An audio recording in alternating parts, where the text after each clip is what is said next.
Friends, केम छो बधा। आज આપણે બનાવીશું રજવાડી કાવો।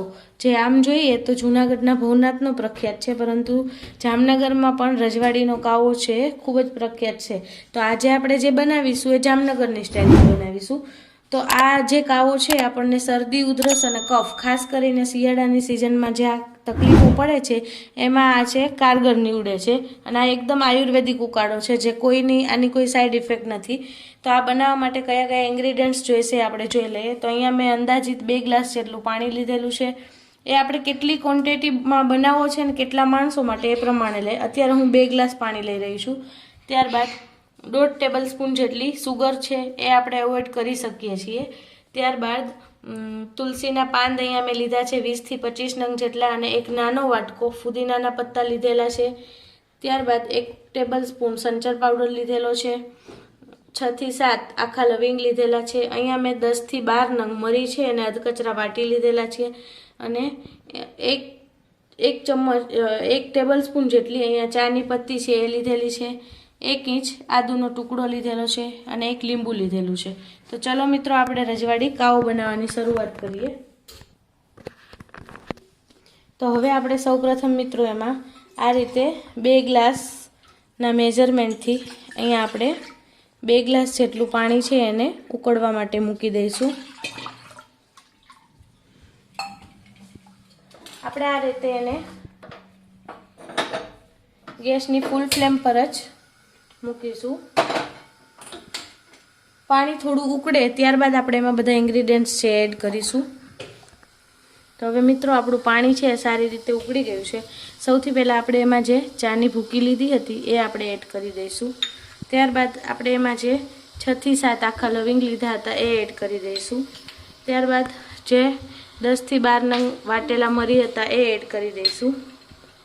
અને અહીંયા જે મેં 1 ટેબલ સ્પૂન જેટલી સુગર લીધી હતી એ એડ કરી દઈશું।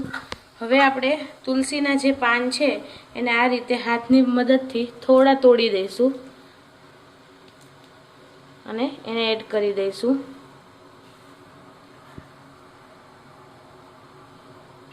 ત્યારબાદ ફુદીનાના જે પત્તા છે એને પણ આપણે એ જ રીતે હાથની મદદથી આ રીતે થોડા કટ કરી અને એડ કરી દઈશું।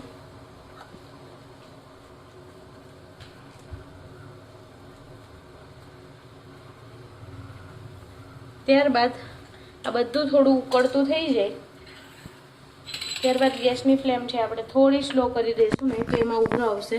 હવે જે આપણે 1 ઇંચ આદુનો ટુકડો લીધેલો હતો એને આપણે વોશ કરી દેવાનો છે અને છાલ સાથે જ આપણે એને આ રીતે ક્રશ કરી દેવાનો છે અંદર।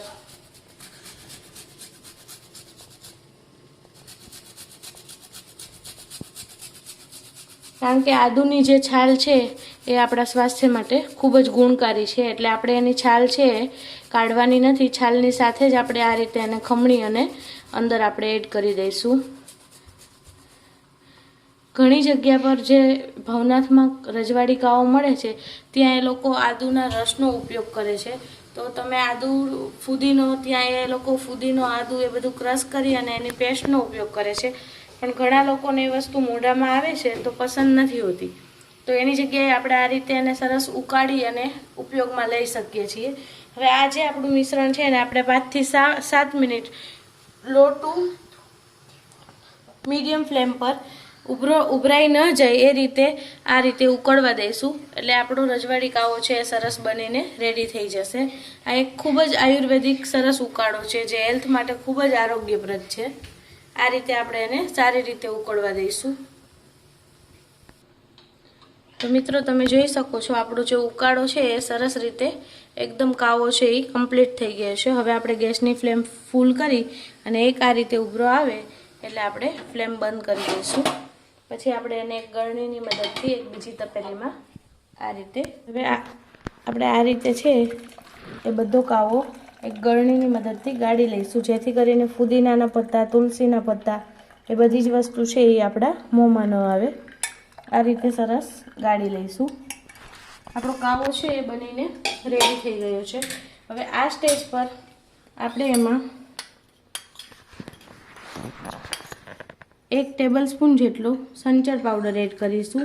આ સંચર પાવડર છે એ કફને તોડવાનું કામ કરે છે, તો આપણને જો શરીરમાં કફ થઈ ગયો હોય તો આ સંચર પાવડર છે એ કાઢી દે છે।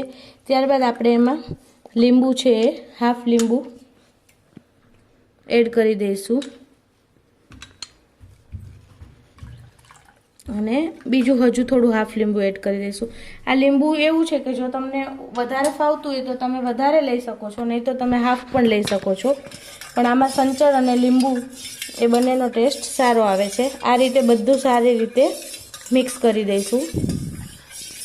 થોડું સંચર અને લીંબુ છે એ કાવા જોડે મિક્સ થઈ જાય એટલે આપણો કાવો છે એ બનીને રેડી છે। આપણે એને સર્વ કરી લઈશું।